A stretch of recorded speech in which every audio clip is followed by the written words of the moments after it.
Tonight on Studio 12, we're celebrating Black history, not just by looking back, but also by lifting up the stories that continue to shape Colorado today. We start at Lincoln Hills, a mountain refuge for African American families during segregation, now brought to life through a new exhibition. We hear from someone who experienced it firsthand. We'll also meet Black creators and change makers in Colorado who are using art, food, and community to tell deeper stories. From bold murals and illustrated conversations to spaces that celebrate African culture and Black identity. In our special tonight, we're remembering history, celebrating culture, and honoring those who continue to move Colorado forward. All of that is coming up right now on Studio 12. From the Five Points Media Center in the heart of Denver, Colorado, this is Studio 12. Good evening, I'm Ryan Harrer. And I'm Bazi Kanani. Welcome to this special edition of Studio 12 as we celebrate Black History Month. An important piece of Colorado history is getting a new look at the History Colorado Center this month. A reimagined exhibition called Lincoln Hills Mountain Sanctuary tells the story of what was once the largest African American recreational resort west of the Mississippi River. Opened in the 1920s, Lincoln Hills was a rare place of its kind, offering rest and refuge for Black families during the era of segregation. It brought civil rights leaders, writers, and jazz musicians to the foothills of Gilpin County. We spoke with Terry Gentry of the Lincoln Hills Cares Foundation about the legacy of the resort and the importance of preserving stories like hers in our history here in Colorado. Here's more with Terry.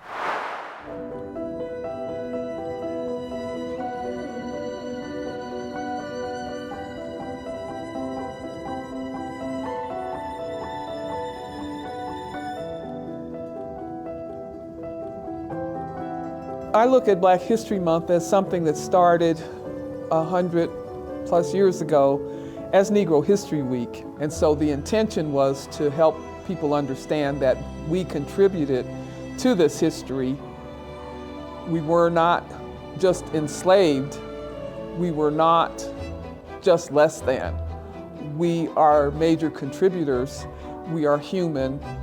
We want to celebrate and honor our ancestors. We are here, and we've done everything we can to make this place a better space for our children and grandchildren and our descendants. As engagement manager for Black communities, every day is a new venture because there's a lot of untold stories and a lot of information that we're still seeking in communities around the state. We are constantly seeking ways to gather those histories and stories and to acknowledge them and recognize them. Our education department's been working to connect the dots for the students, so finding out about their own experiences and their ancestors. That's a really, really important thing to focus on and to help them understand why they're here because of the people that were here before them. We're in the wonderful exhibit of Lincoln Hills. And Lincoln Hills is a small resort area about a mile west of Pine Cliff, Colorado. For me personally, the Lincoln Hills exhibit is a wonderful narration of my family experience. It's a wonderful narrative about the incredible things that my grandparents did to make our lives better. An incredible narrative about some of our community members that we grew up with and their effort to change the trajectory of our community and how we live our lives.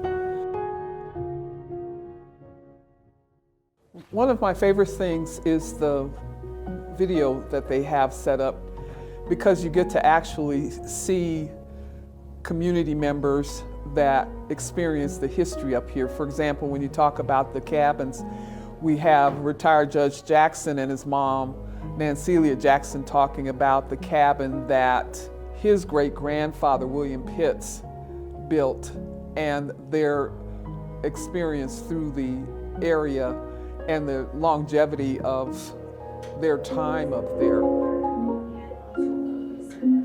Lincoln Hills, the only summer resort and natural playground for our group in the entire Rocky Mountain region.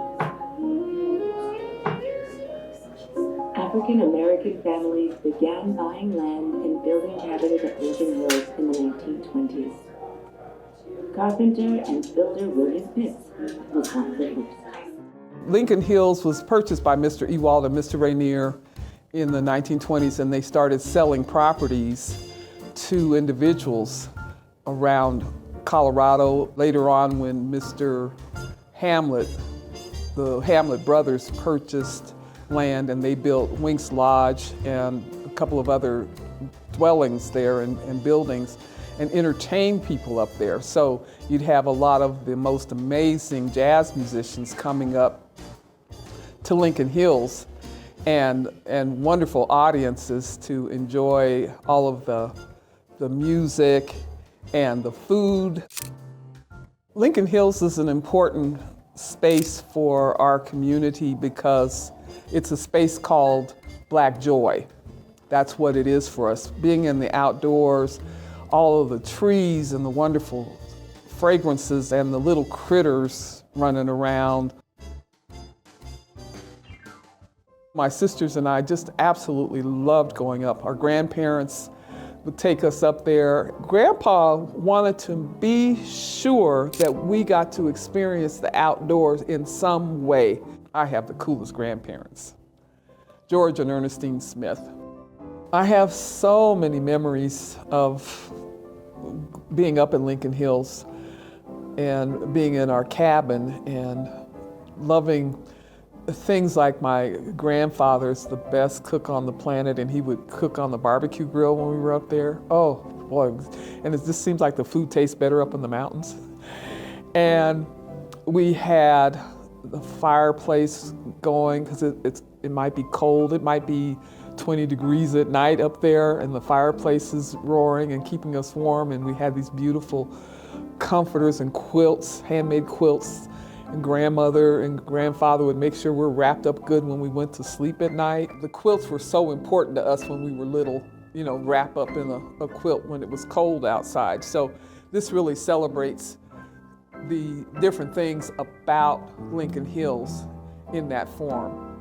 My favorite thing on the quilt, well, I love the little critter here.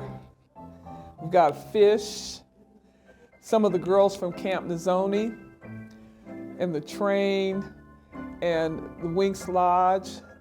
So there's just many pieces and parts of Lincoln Hills that are part of the quilt and part of the celebration of that wonderful experience up there. History Colorado has a range of different programs and events that they put on, and we love having volunteers come in and help with that. We want the community to be involved. We want the communities to come into the museum, view all of our exhibits, and witness the things that are happening, but help us with programming, help us with gathering stories and oral histories. We want everyone to invest their time and energy into making sure that we gather all of the perspectives and stories of each and every community member in this state. It's so important that we get the help of the community to come in, and we can collaborate and work on a variety of different things to make that happen. Thanks again to Terry for speaking with us and sharing her story. The Lincoln Hills Mountain Sanctuary exhibition at the History Colorado Center in Denver is part of its community-based Colorado Stories Gallery. To learn more, go to historycolorado.org or the Lincoln Hills Cares Foundation at lincolnhillscares.org.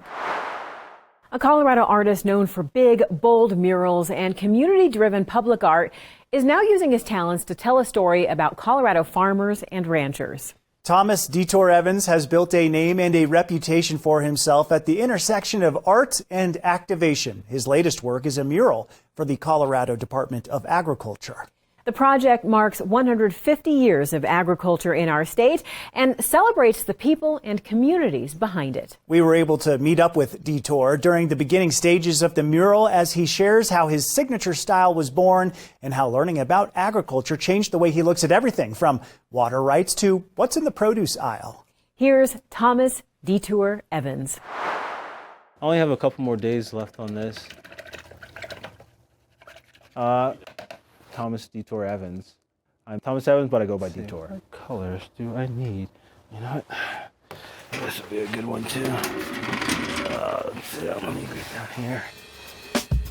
A lot of people know me for the murals that I work on, but a lot of people know me now for sculptural work, just like interactive work, community activation, things like that. So trying to make sure I'm at the intersection of just like art and community. Yeah, so the colors on a lot of my work stem from the idea of like not being restricted. Stumbled on that through doing live art, and with live art it's like you don't have time to mix colors or to match colors. And for me, when I did live art, that's where the colors kind of like showed through, because I just had to use paint out the bottle in this area to represent highlights or shadows, whatever. And then from there it just became sort of like a thread that I kind of weave throughout a lot of the stuff that I do. You know, trying to make sure it's abstract, but also still relatable and consistent and like recognizable. So that's where I kind of get into, you know, doing work like this behind me. It's like making it super colorful, but also something that you can kind of recognize. Yeah, a couple Bob Ross videos later, I'm like, oh, this is how you do it. Bob Ross was great. I guess what inspires me is being able to do work that is different than everyone else, impactful, work that's tied to community and tells a story. For me, sometimes it's more about the process or the materials that I put into a piece. I did one recently I installed at the airport, which was a sculpture piece that was all upcycled luggage. And that one was really great because I got to meet so many people that were donating or contributing, you know, pieces of the luggage that had stories to the actual sculpture. So that one is like aesthetically, there's a lot of meaning to it in terms of the colors and the shape, but it means a lot mainly because of the community that was involved in terms of putting everything together, because it would not be in the form it is if people didn't contribute all their stories and all their, you know, their background and their memories to the actual sculpture piece. So me, I want to try to figure out a way to make a lot of my work different, but also add in community as well. And hopefully this translates well.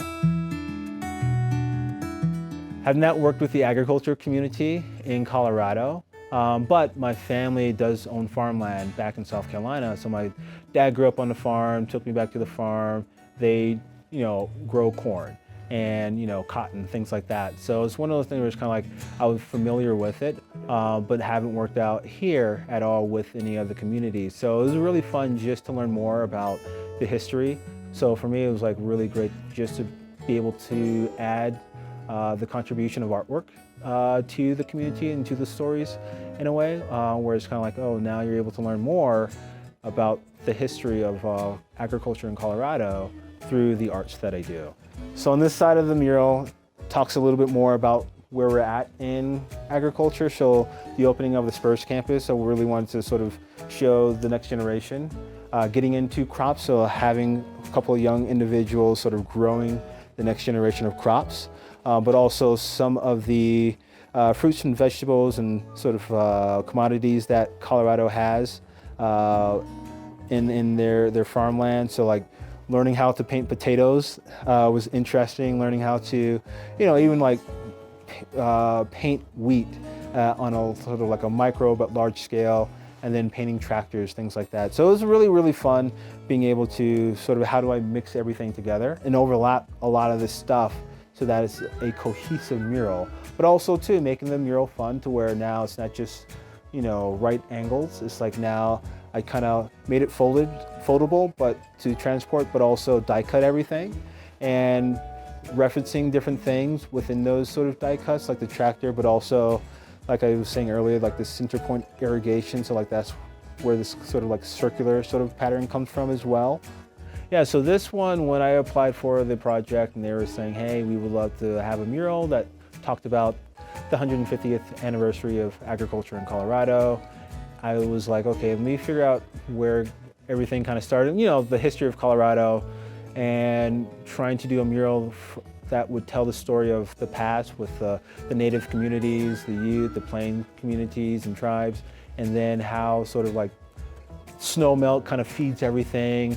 Because like I didn't know about water rights until I moved to Colorado. I'm like learning, okay, this is how, you know, you can grow things in Colorado. It's only because of the snow and the melting and the rivers that it provides. So it's one of those things where it's kind of like, for me, it's inspiring to learn about that, but also communicate exactly how important each of those things are in the history of Colorado. Trying to put it into not only words, but now it's like into visuals.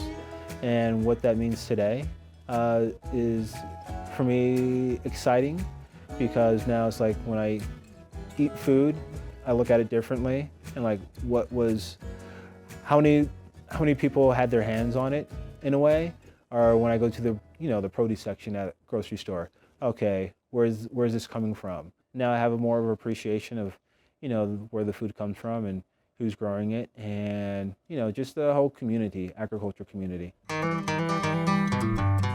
then having a piece where it's super unique but also tells their story, I feel like it's an honor to be able to be picked to actually tell that story through my work.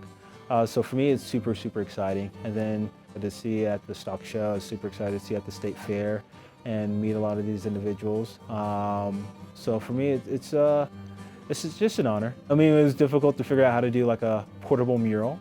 So it took a lot of work, but I'm glad that I'm able to actually take this off of what would usually be on a wall and have it travel to many places where they may not have the street art culture or the street art sort of aesthetic in their community. But now it's like they have a piece of artwork that represents them and something that they can enjoy that's different than what they're really used to, and talking about their story. The most challenging thing is like trying to tell everything, and you can't really tell everything. Trying to do that in many ways, whether it's like super in your face on the piece or super abstract, and it's the shape references that kind of story. There's so many different parts of Colorado agriculture that you want to tell, but there's only so much space to kind of tell that story. So that's the only thing I thought was really interesting and sort of difficult, was like, how do I sort of talk about all these different things without leaving anything out? And for me, I try to do as much as I can to kind of like reference something to where now it sparks a conversation for you to kind of learn more about it. Trying to talk about where Colorado was before, and then what happened the past 150 years, and then almost kind of like what's happening today, especially with the opening of the Spur campus, educating the next generation on agriculture and growing, and then new types of crops that are more pest resistant, or new type of technology to help you have a better crop yield that year. I would say I hope this mural, when someone from the agriculture community sees it, I hope they feel that their story is being told, that their story is being celebrated through the arts and through like a unique artist and style. Hope that the kids see it and say, oh, this is really cool. My community is being celebrated. I want to continue being a farmer, carrying on that legacy. So I hopefully this inspires the next generation as well. Detour says creating the mural was an honor, and that he can't wait to see each piece of it go out to different parts of the state. And to learn more about Detour, you can go to his website, iamdetour.com. Next up in our segment called The Doodle Desk, an illustrated interview, PBS 12's Kyle Dyer sits down with familiar faces from the Colorado Inside Out table for a deeper, more personal conversation. As they reflect on the experiences that shaped their perspectives on Colorado, the panelists take on a playful artistic challenge. drawing each other's portraits during the interview. In tonight's episode of Doodle Desk, Kyle Dyer talks to Colorado Inside Out panelist Alton Dillard about how his career has been shaped by journalism, elections, and civic engagement in Denver. Alton reflects on community, authenticity, and the importance of thoughtful local dialogue, while he and Kyle are also busy drawing. Take a look.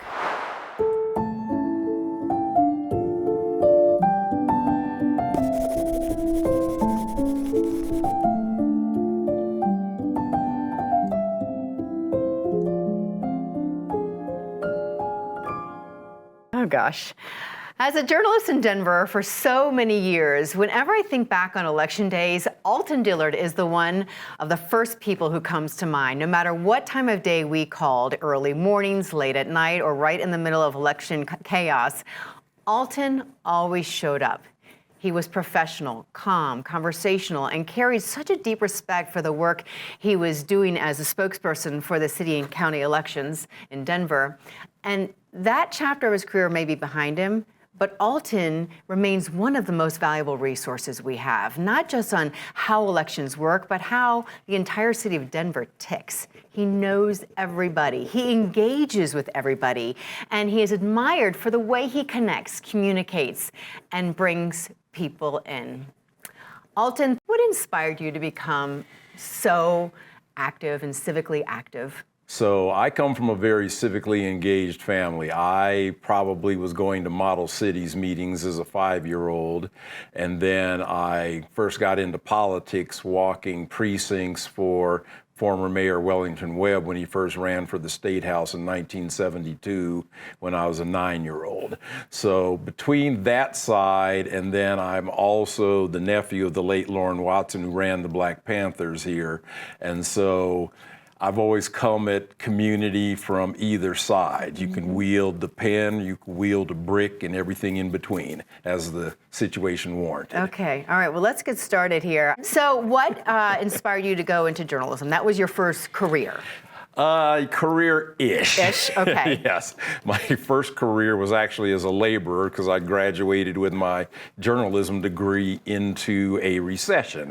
But of course, my inspiration to go into journalism is my mother, who is one of the surviving founders of the National Association of Black Journalists, and she worked hard. It was her second career. She actually was a school teacher beforehand, and so one of the other things that she always taught was that you have more than one career in you. Yeah. So I actually drove a rent-a-car shuttle at the old Stapleton Airport for 3 years, and that's actually how I met former United States Senator Ben Nighthorse Campbell. Who you ended up working for in Washington. Ended up working for him both as his deputy press secretary and his press secretary. As far as the whole quote-unquote journalism career, I actually had an offer from the CBS affiliate down in Chattanooga, Tennessee, but it didn't happen until I was 29 years old.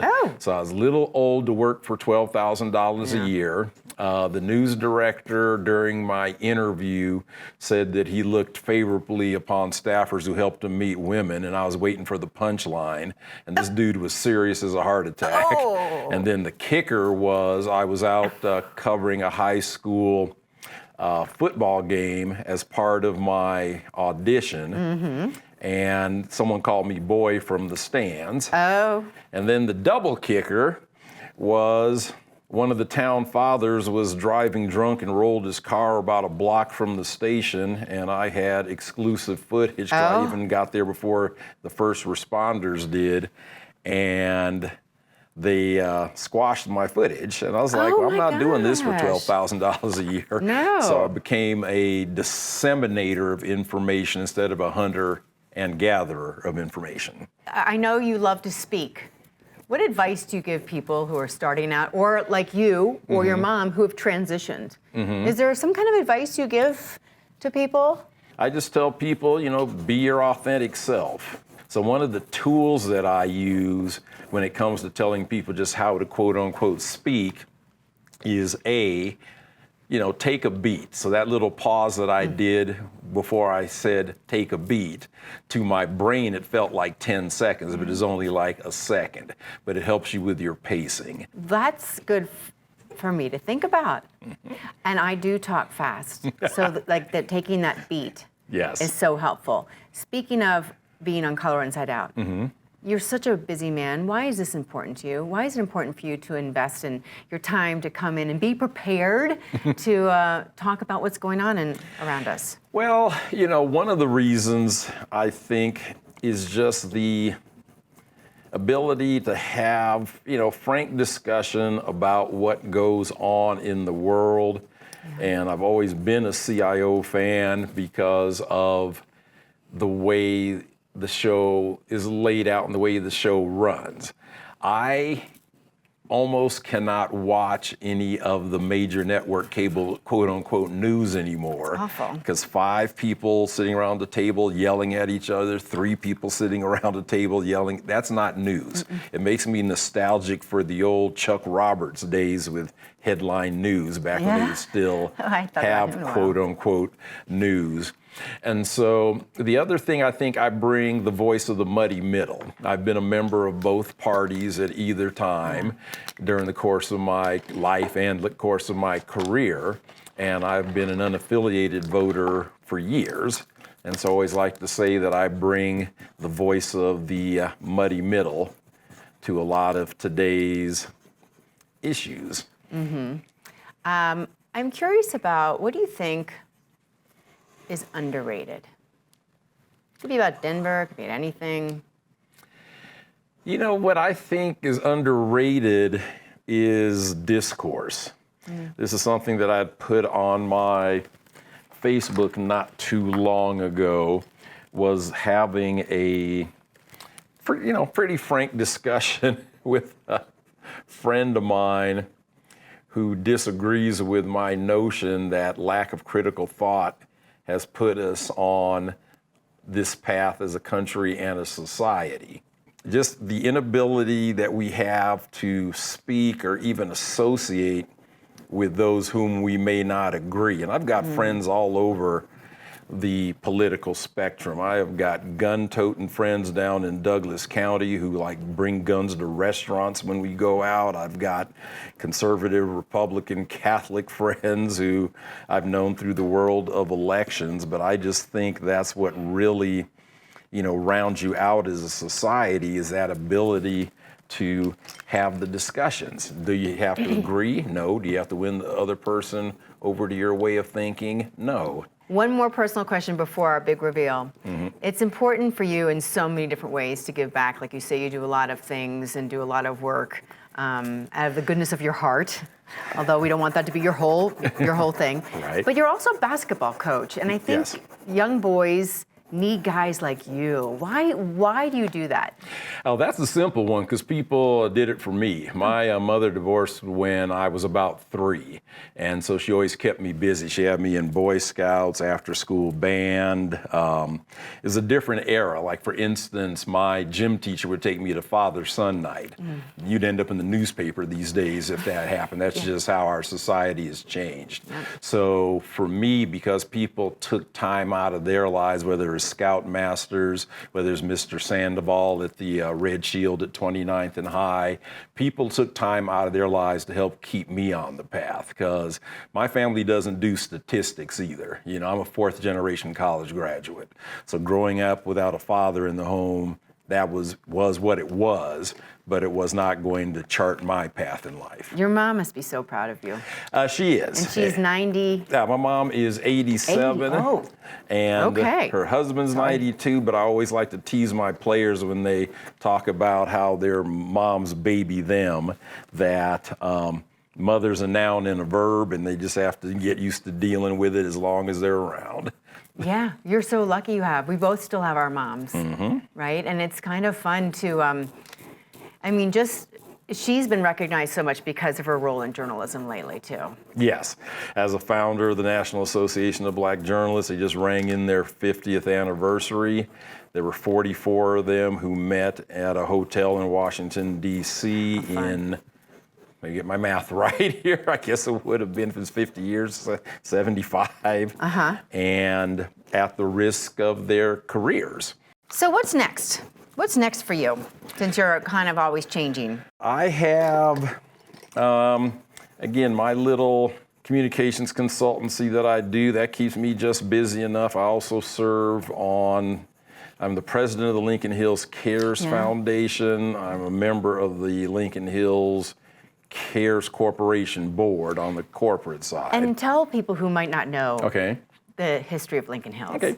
Lincoln Hills is a historically black enclave. It's located up in the area where Gilpin, Jefferson, and Boulder counties kind of intersect. And so in this, and I'm putting this in air quotes, a liberal utopia of Denver, Colorado, we had active redlining well into the 60s and beyond.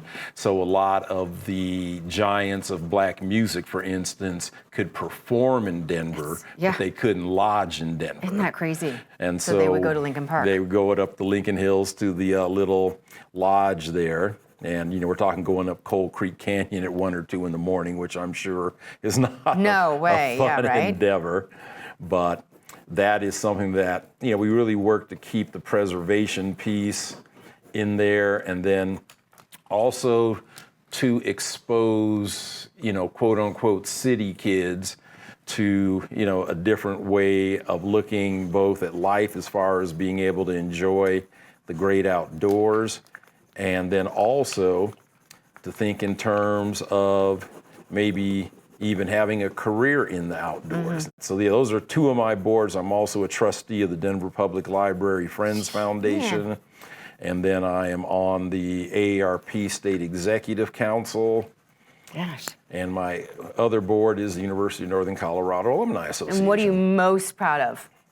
What I am most proud of, I would have to say, is the basketball. My first batch of peanut head 7th graders are now 32-year-old men, and I still run into them around town, even at places like Juneteenth, and they still call me coach. So that's my reward for all this. I love that. Okay, so you ready for the big reveal? Are you ready? Are you ready? I'm ready. As ready as you'll ever be? Think abstract. Right on. Think right back Picasso. to you. Okay, let me put my glasses on so I can see. Let's do a reveal to each other, and then we'll show everybody. Ready? Yes, un, deux, trois. Whoa. Again, think Picasso. Wasn't quite pacing properly. Here you go. Show it to the camera and now. My scale may All right, be it's a joy to work off. alongside you, Alton, and get to know you even a little bit better and to see your artistic ability. So this won't be something, maybe art lessons are in the future. Yes, maybe I can do that along. I got your earring in, though. Yes, I got you your did. earring. All right, thank you, Alton. That was just a sneak peek of one of our conversations with our panelists. For our full conversation with all of our insiders, check out the Doodle Desk on the Passport app, PBS 12's YouTube channel, or on our website, pbs12.org, or wherever you get your podcasts. We look forward to seeing you the next time at the Doodle Desk.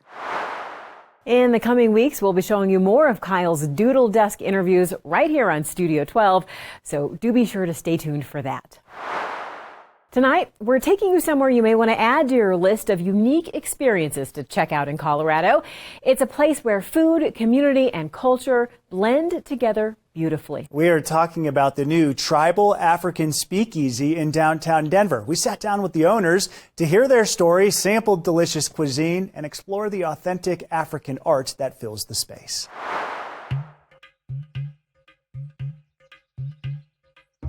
So we are Trybal, and this is a homage to Africa.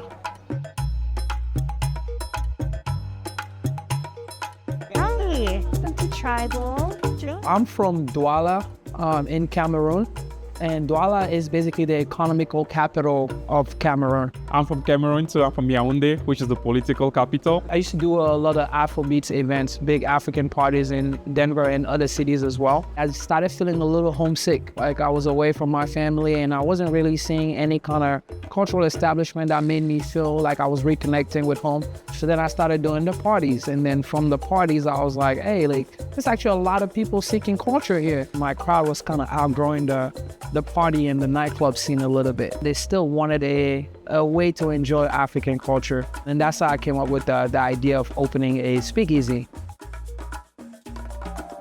It's much more than a speakeasy and a restaurant. There's a whole lot of culture that is tied to, you know, how we grew up, what we saw growing up. Africa is so misrepresented away from Africa.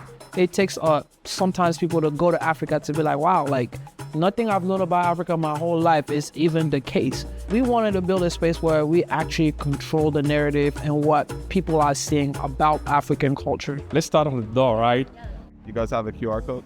When he came up with the idea of the learning path, that you got to learn something, I was like, yeah, we have to do this, because, you know, you might have never known anything about Africa, but you know, that 1 second you take to answer a question of like, hey, what's the capital of this, or where is this located? And then, you know, you kind of like, the next thing is like, maybe I should look this up. On our website, there's a button. When you click on that, it takes you to a standalone page, which is basically giving you a lesson about a random fact about Africa. It changes all the time. So you can actually read that simple fact in less than a minute and answer one quiz question, which would generate a QR code for you.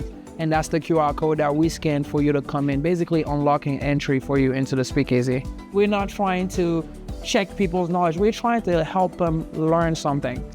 Well, I did it. I mean, initially when we started this being a speakeasy, we didn't intend to be a fully established restaurant. We wanted to have African food bites. If you think about in the Spanish culture, tapas, right? We wanted to just kind of be that, but we also felt like there might be some people here that might be a little hungry. So we introduced the motherland plate that you saw, which is kind of the plate that is shaped as the African continent. That's been the most sold plate since we opened. And it's doing numbers, and everybody's hungry. I thought it was gonna be a portion of people hungry, but everybody comes in here and they want everything. A variation of plates. We have our beef suya, we have our chicken suya. Then we have our motherland plate, which is a combination of everything that we do. So you have jollof rice, plantains or roasted potatoes, veggies, chicken or beef or shrimp. And then we also obviously have our suya powder, African tradition, and the reme sauce that we made, house made as well. Oh my gosh, that sauce. It's amazing. When we started this, you know, the goal was we want to represent all the countries. We want to make sure everyone feels represented. But, you know, it's easier said than done sometimes. You have to start somewhere. The amazing part of this concept is not just that we're offering food to others, but it's also the discovery and the learning experience that we are having about other countries in Africa as well, so we could properly bring it to the people. I'm making for you today Trybal's Espresso Martini. Here we like to specialize in using things particular to Africa. That's no different than with this martini here. And then we top it off with a little secret spice. And that is all there is to it. Go ahead and get you a sip of that. The art, I really take it to heart because, you know, I remember being a kid in the streets of Douala, Cameroon, going to the market with my mom. At the entrance of the market, you see a lot of people on the street that are very artistic because they're not getting a lot of spaces inside because it's too expensive. So they're just on the street with a lot of the artwork, the paintings, and a lot of pieces, right? So when we built this space, I wanted to create a shelf space for them where they basically get visibility into, you know, and people seeing the work that they have been doing. Now we're able to buy art from them at a premium and switch it every couple of months and sell it back here. So these guys now are very encouraged in Africa to continue to exercise on the talent because they know they have a space overseas that is really showcasing their work, even if locally they're not getting a lot of recognition. We do have like artists that are in Denver, that are in Colorado, Fort Collins, wherever, that are Africans, that are like, you know, that can represent Africa in some way. For example, the mural on the wall, it's a Denver-based artist that drew it. We want people to be able to soak in all of those different things because, as she said, all of those little pieces, they have a message. You ask us anything, there's a story behind it.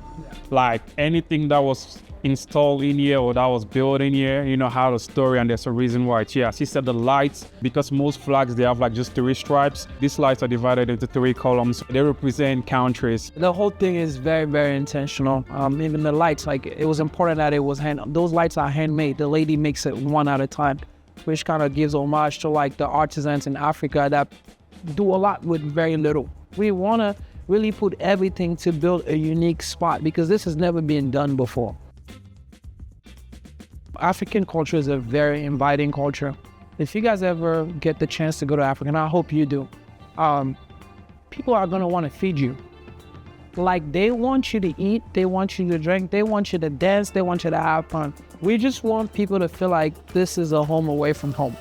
On behalf of African culture, the part that I take to heart the most is I want people to understand that this was built by Africans but brought to everyone and anyone. So I want when people, they leave here, they want to feel like, wow, I truly had a unique experience. I want to tell everybody about it. This is an African-owned establishment that is run by Africans, but is being brought to everyone and anyone. It was important that people come in here, they are able to respect the culture, but also enjoy it. Our PBS 12 crew said they truly felt like they were inside a place immersed in both heart and culture, and they can't wait to go back. And I can't wait to check it out. To learn more about their menu and upcoming events, head to their website, trybalspeakeasy.com, and make some plans to get a taste of something new. Our next segment is part of Humanize, Women in the Workforce, an original series here on PBS 12 where we interview real people sharing their raw stories in their own voices. We had the pleasure of interviewing Barbara Brooks, a powerhouse advocate who's rewriting the script on aging. As the founder of Second Act Women, she's building a movement to empower women in midlife. Barbara says women should embrace their value and speak up against ageism and thrive, both personally and professionally. Here's more with Barbara. I'm Barbara Brooks, 58. Proud of that chapter number, by the way. I'm originally from Colorado Springs, Colorado, a graduate of Colorado State University. And I also like to say, I'm proud to say that I was born in Orléans, France. That's the only French you're gonna get from me, to military parents. Mom, dad, and also my brother were all military. And so they retired here as Houstonians in Colorado Springs in my preschool years. So I'm a Coloradan, but born abroad. I started my career as a director of marketing of shopping centers all across the United States. Park Meadows Retail Resort being the last place that I was at as director of marketing. And so my career has taken me from marketing and public relations to, in 2011, losing that wonderful position and becoming an accidental entrepreneur. So over the last few years, prior to what I do now, which is completely different, I had a marketing and public relations agency with my business partner, Guadalupe Hurt, who I met when I was at Park Meadows. So fast forward to today, since 2018, when I myself, at 51 at the time, could not find a job, I decided to take an idea off the shelf and create a company focused on elevating women over a certain age. Now I'm a pro-age speaker. When you bring all generations together, of which there are 5 in some workplaces or 4 in most, that's of course Z, Millennial, Gen X, and boomers, and then traditionalists are above that. That would be my mom. My side way of eradicating ageism is to keep us all in the workplace. This age group of 40, 50, 60 plus is powerful in so many ways. The defining moment in my new career of being a pro-age speaker and advocate was I couldn't get a job. I was 51, only, operative word, only 51, and I couldn't get a job, and that was that 2018. Prior to me turning 50, the glorious number of 50, I was able to get 90% of the positions that I would apply for. And somehow, the world has said that humans over 50 are no longer valid. No longer do we need your services. Ageism is the last accepted ism in America today. We can make fun of it. Look at it, go to Hallmark, pick up a card. Black balloons, I used to laugh at them. My friends gave me black balloons and we laughed on my 40th. It's not acceptable. It is an ism that is affecting so many. And so now today you have women, particularly over 40, who are driving the economy through their small businesses. I believe the number is in the mid 40s. I think it's 45 to 44% of small businesses in Colorado are owned by women. And then nationally, it says that women over 40 are starting more businesses. And so when we're talking about what was the change for me It was ageism. So I did something about it. I decided I'm gonna help other women. And so that's where Second Act Women came about. We host career events, events to elevate our mental health. If we can't get a job and we are caretaking for our kids, for our parents, for ourselves, and a lot of times we're not putting that oxygen mask on first. If we're not able to do that because we can't have a job in the workplace, that's detrimental. And I myself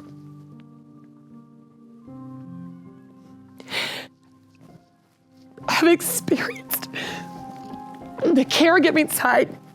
And if I can say one thing, how blessed I am that where I am today, even in this new career, and where I have been since 14 working, and the human that I am today is a testament to the mom that I am caring for today, who in 2023 had a stroke, and we had to sell our childhood home of 50 years. But there's hope. I do this because there's still women who needs to be advocated for. And here's the thing. 1 in 3 people in America today, guess how old they are? 50. And the US, UK, and Australia, in that order, are all at the forefront of helping to, of working to eradicate ageism. It's gotten better, but the fight will continue. We need for the world to understand our value. We need to be hired. My future is brighter than ever before, and so are the women who are 40, 50, 60 plus, and I'm fighting for that. If there's one thing I can tell anybody who's watching this who needs to hear it, and they are over 40, 50, 60 plus, you can. Don't let anybody, and this is the biggest cliche, but at 58, I finally get it. Don't let anybody tell you you are less than. Don't let anybody tell you you're too old. Don't let anybody tell you that you can't do what the thing is you want to do. You want to do. Do it. And I will tell you, you will have a community behind you. Not just my community of Second Act Women, but if you surround yourself around the right people, you will have women who are there with you, lifting you up. Because today, in my world, and I'm a Gen Xer, there's no crabs in a barrel pulling each other down. Heck no. We are there, women in particular, we are there for each other, more than I've ever seen in my entire life. You will have others who are there to lift you up because you are worth more than you ever know, not even in the experience, the wisdom, what you bring to the table on the job, but also what you bring in life. You have reared kids or not. You have done things or not, because it's choice. But you have to remember that you can and you will, and we will all watch you, and we will lift you and be there for you. To watch the entire Humanize Women in the Workforce series, you can go to our website, pbs12.org, or find the series on our YouTube channel. Jazz has long shaped the cultural identity of Denver's Five Points neighborhood, not just through music, but through art, history, and community. Darrell Anderson is a Denver-based visual artist whose work draws inspiration from jazz, translating its rhythm and movement into bold, colorful imagery. From gallery exhibitions to large-scale public art installations at Denver International Airport and RTD transit stations, Anderson's work is rooted in his desire to unite the world through art. Here's more about Darrell in tonight's Heart of the West.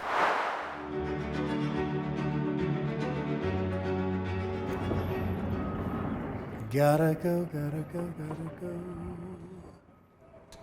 Don't you know? Da-da-da-da. First name is Darrell, and the last name is Anderson. Okay, yeah, you can integrate some of that in there. And now let's go on down to Looky-Valoo. Aha! I'd like to be known as an international artist.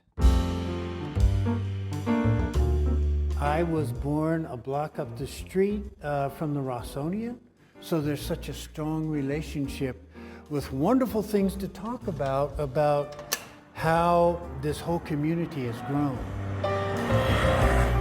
My work, from 40 years of doing this, has taken me all over the world. And for me, that's very important because I was born on the 5 Points.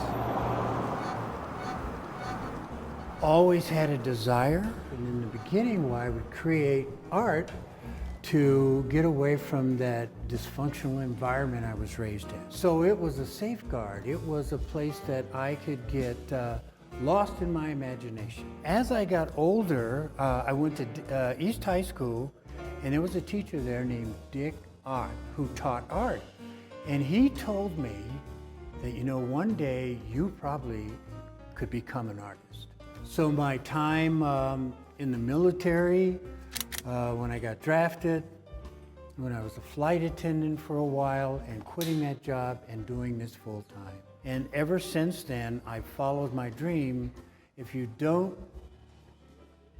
follow your passion, you'll regret it for the rest of your life. There I go, there I go, there I go. Oh yeah, you can do some of that. To be born and raised here, and it's about giving back. You know, I think it's very important from where I came from, the accomplishments that I've made in my life, that I share those with my community, that put out there that anything is possible. I remember the Rossonian was my studio for a while. So people would come into the Rossonian, what are you doing in here? And it was like I would engage the community to make art. Matter of fact, RTD did mosaics that I had a chance to do on all the handicap stations, but the train wasn't here yet. So the community wasn't too fond of that. So I switched from where I was supposed to do the public art, and I brought it to the 5 Points. And I had everybody at the time in the community help me make those mosaics. So all of a sudden, we united with community, united with RTD, hence the train runs and now there's people who take ownership because of that, because of the way I was able to engage art.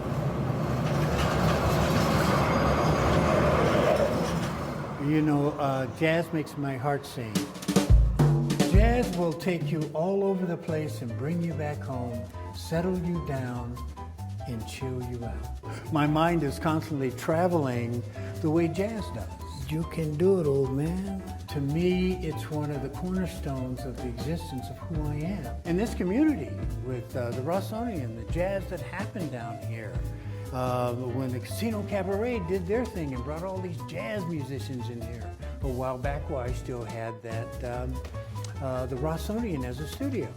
So this visual dynamic of putting swirls and movement, this is turning out to be fun, is to present how jazz is formulated. So I'm visually trying to show the sound of jazz on a two-dimensional surface. Oh yeah, see? Okay.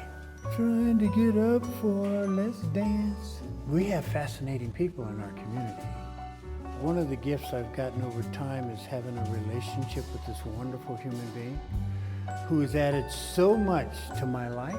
What he has done for our community, what he has done for me, the way his music sings, not just with the piano, but the way he sings with his giving.